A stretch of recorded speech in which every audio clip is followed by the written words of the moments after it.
AA Bullets YouTube channel. Hurry up, now tell us why you're here. This rookie is Jimmy Cables in the number 00. And this rookie is Lane Locke, the Synergy number 5 car. Terry Carcass will replace Kenny Shiftright as the Triple Dent Gum Racer. Rex Revler is also another rookie, replacing Sage Vanderspin in the number 80.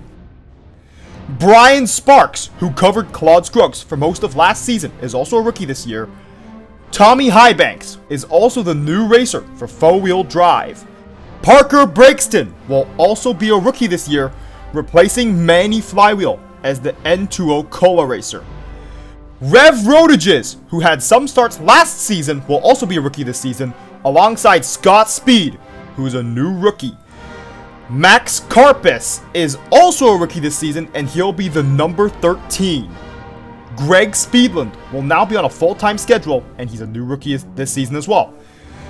Samuel Serpentino is also a rookie this season, alongside Elijah Voltson, who is now the number 37, alongside Chad Motorgas, who is sponsored by Black Ops Drills. Who's this racer? Slate Granger is also a new rookie this season, alongside Aston Reynolds in the number 27. There's another rookie, and this rookie is called Matt Splatloper in the number 63. Matt Virulent is also another rookie this season, alongside William Crashton in the number 407. Ray Clutcher is yet another rookie, and he's also the number 99. Eric Ismond will also be a new rookie this season. Jason Overdrive, who had a few starts last season, will also be a rookie this season, alongside Jeff Revenberg, who seems to want to be Jeff Gorvette. Phil Smith will also be a new rookie this season, he has no sponsor, alongside Zachary Axler. I think he's Aiken's cousin. Another new rookie is Slide Miller. Who? And also, Ryan O'Tire, who is now the number 40. And also, another new rookie is Dominic Mugnut, who's sponsored by Pizza Planet. We have yet another rookie, Jack Blindspot, in the number 14. We have Tyler Drivewell, I hope he's not as bad as his older cousin. And also, Will Gas Hood. I'm sorry, who? We also have Mike Parker, someone's heard of him. And also, Sam Shifter. Who is he? But at least someone would know who Thomas Sanders is, as he raced in Piston Cup Australia. And we're finally on the last rookie, being Joey Lagirno, who has a new look, alongside Tony Gaswart in the number 14, Jeff Gorvette, Carl Edwards, Matt Karzith, again with the new looks, Ryan Newcar, Jeff Burnton, his teammate Clint Bowcar, Mark Carton, Juan Pablo Montoya, Elliot Draftler, Brick Hicks, David Rudicar, David Raycar, Casey Gears, Reed Sorencar, Ricard Smith, Bobby Carboni, AJ Carmendinger, Paul Racedraft, David Stremrim, Dave Laney, JJ Traley, Mike Wheelhouse, and his younger brother Kenny all have new looks. Now into the new racers. One of them is Brad Karslowski, who has a part-time schedule this season, and Marcus Kranksler also has a part-time schedule. Both are expected to go full-time in 2010. Sterling Carlin also has a part-time schedule this season, but unfortunately, he'll be retiring at the end of the season, alongside Eugene Komareski, who probably won't be wrecking any more cars. Kevin Shiftright, why are you retiring now? Winford Bradford Rutherford, Lee Revkins, Ruby Easy Oaks, Slider Petrolski, Aiken Axler, Patrick Carparquier, Aikens, Clarkson, Medford, Riley, Zach Zepson, Bashman, Gwenther, and Short Grip will unfortunately all be retiring at the end of the season. Luckily, Mark Carton is back, and he's racing a full-time schedule. Now onto the teams where Pancake-Shiftright Racing has 12 cars! How does any team support 12 cars at once? And Rush Fenway Racing has 9 cars, including Danny Kerbin. Earnhardt Carnassi Racing is a team merger between Chip Carnassi Racing and Dale Earnhardt Incorporated. Now it's one big team. Strip Weathers Racing expands to 9 cars! As a result of multiple team mergers, which is why Reed Sorencar and Casey Corner are on the same team. Chevrolet Motorsports only has 4 cars, just trading Casey Gears for Mark Carton. Richard Chill Paints Racing also has 4 cars, where the majority of the cars have new looks this season. Speedson Racing, well, nothing changed from last season, and Vitoline Racing also had no changes, and they're more Team Revolting than Team Vitoline. Blaster Charger Racing somehow still exists. Joe Gears Racing doesn't have Tony Gaswart anymore.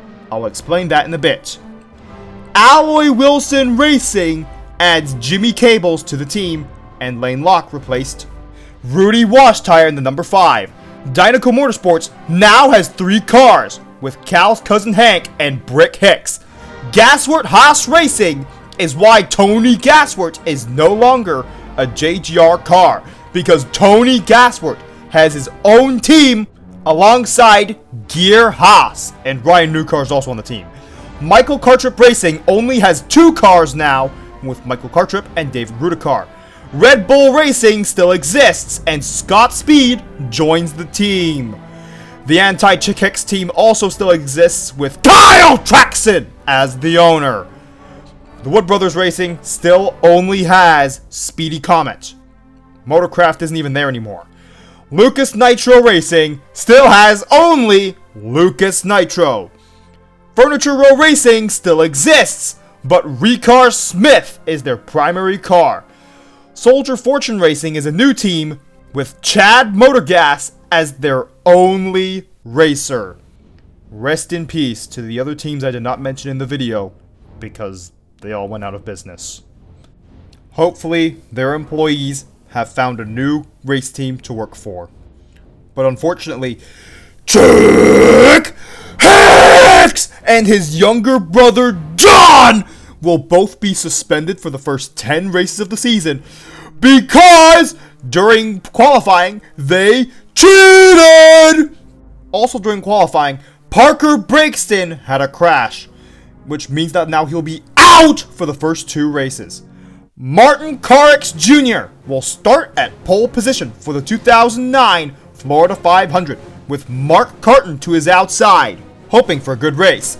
Row 2 has Jeff Corvette and Kyle Bushtire, who many cars don't like these days.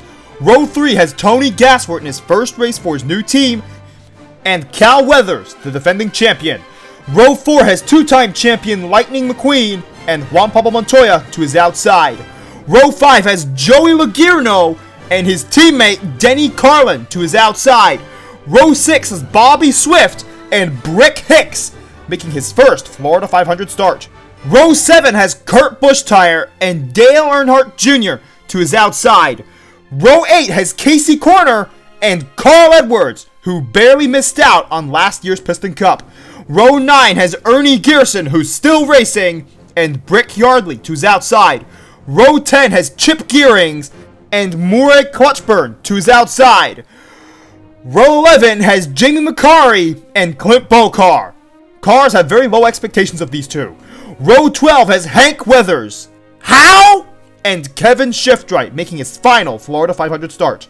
Row 13 has Mike Yankee Jr. and Jeff Burnton to his outside.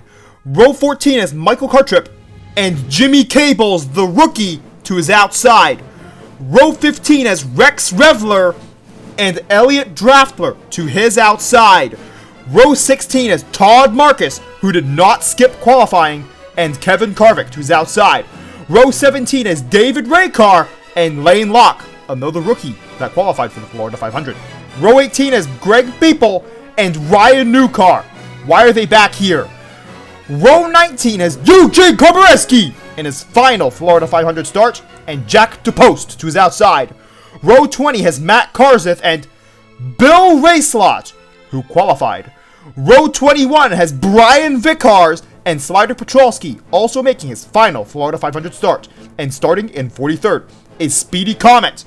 And way too many cars failed to qualify for this race, with TG Castlenut qualifying 44th. Now onto the race. Martin Carx Jr. would lead for the first 2 laps of the race before he'd lose the lead to Mark Carton, who would only lead on the 2nd lap. But then Kyle Busch-Tire takes the lead, and then he goes on to lead for exactly 50 laps before Lightning McQueen would take the lead from him, leading until lap 53, where Dale Earnhardt Jr. would take the lead from him. He'd lead for about 2 turns before Tony Gaswart would take the lead from him, leading until lap 68, where Jeff Gorvette would take the lead from him, leading all the way until lap 81, where Kevin Shiftright would take the lead from him, leading for 30 laps before Brick Hicks would take the lead from him, leading until lap 122, where Lightning McQueen would retake the lead. He'd lead all the way until lap 146, but Joey Logierno is 17th as of lap 139, where he wrecks Chip Gearings, Brian Vickers, Hank Weathers, Kyle Busch-Tire, he's your teammate, Todd Marcus, and himself. Why are you wrecking other cars? And he also somehow wrecked out himself. Matt Karseth would take the lead on lap 146 and lead until lap 159, where Lightning McQueen would retake the lead. He'd lead for 20 laps before Cal Weathers would take the lead from him, leading until lap 186, where Kevin Shiftright would take the lead from him, leading until lap 195, where Tony Gaswart would retake the lead, leading for 11 laps before Bobby Swift would take the lead for the first time this race, leading for just 2 laps because Denny Carlin would take the lead off of pit cycles. But after pit cycles are done, Jeff Gorvette would retake the lead, leading until lap 214, where Lightning McQueen would once again retake the lead, leading for 4 laps before Ryan Newcar, the Rocket, would rocket into the lead. But on lap 220, Rex Revler would be out because of an engine failure. Brick Hicks would take the lead after the restart, leading until lap 227, where Bobby Swift would once again take the lead. He'd lead until lap 230, where Lightning McQueen would once again retake the lead. He'd lead for 17 laps before Jeff Gorvette would once again retake the lead, leading until lap 249, where Lightning McQueen would be back in the lead, where he'd lead until lap 256, where once again Jeff Gorvette would take the lead from him. He'd lead until lap 261, where Cal Weathers would take the lead from him. He'd only lead for 2 laps because Kevin Shiftright would take the lead on lap 263. And only 2 laps later he'd lose it back to Cal Weathers, who only leads for 2 laps. And then Tony Gaswart would take the lead for 2 laps before Lightning McQueen would retake the lead, leading for more than 2 laps, leading until lap 276. 1 lap earlier, Eugene Komareski would be 32nd as of lap 275, where he wrecks Jamie McCarry. Why? Kevin Shiftright would take the lead on lap 276, then lose it 11 laps later to Jeff Gorvette, who would lead until lap 290, where Brick Yardley would take the lead from him, leading until lap 291, where Lightning McQueen would retake the lead, leading until lap 292, where Matt Karseth would take the lead for himself when everyone else is pitting. When everyone else is done pitting, Cal Weathers would take the lead for himself, leading for 5 laps before Bobby Swift would retake the lead, leading until lap 299, where Tony Gaswart would retake the lead, leading until lap 303, where Lightning McQueen would once again retake the lead, leading for 6 laps before once again Jeff Gorvette would take the lead from him, leading for 9 laps before his teammate Dale Earnhardt Jr. would take the lead for himself, leading until lap 327, where Speedy Comet would take the lead for 2 laps, but on lap 328, he would have an engine failure! Oh no! Which means he's out!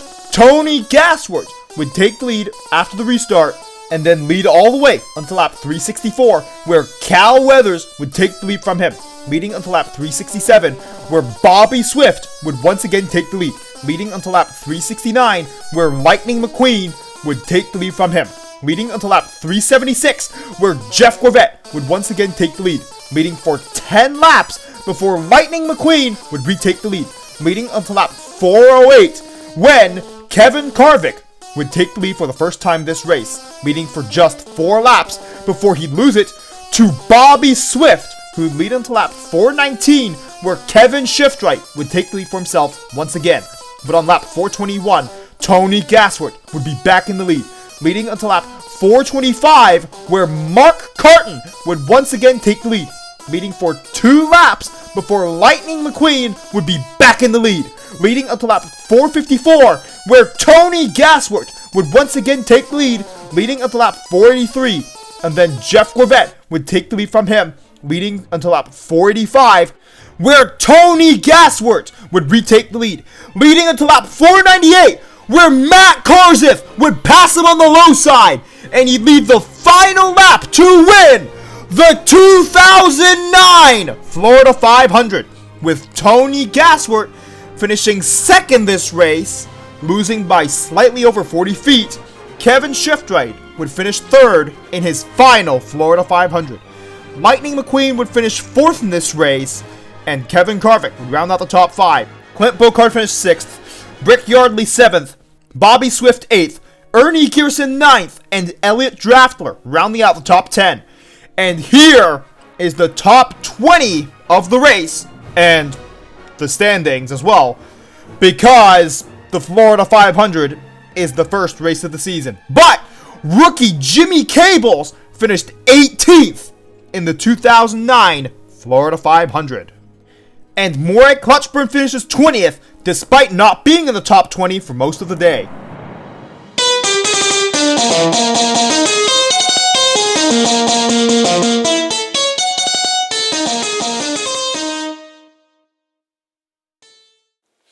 Remember to press the notifications button, which goes ring, ring, ring after you press it. And lightning strikes back, and that's as if you subscribed, of course. And thank you for watching this entire video. Sorry this video took almost 3 months to release onto YouTube. But the 2009 Piston Cup races 2 to 35 Part 1 will be coming out very soon.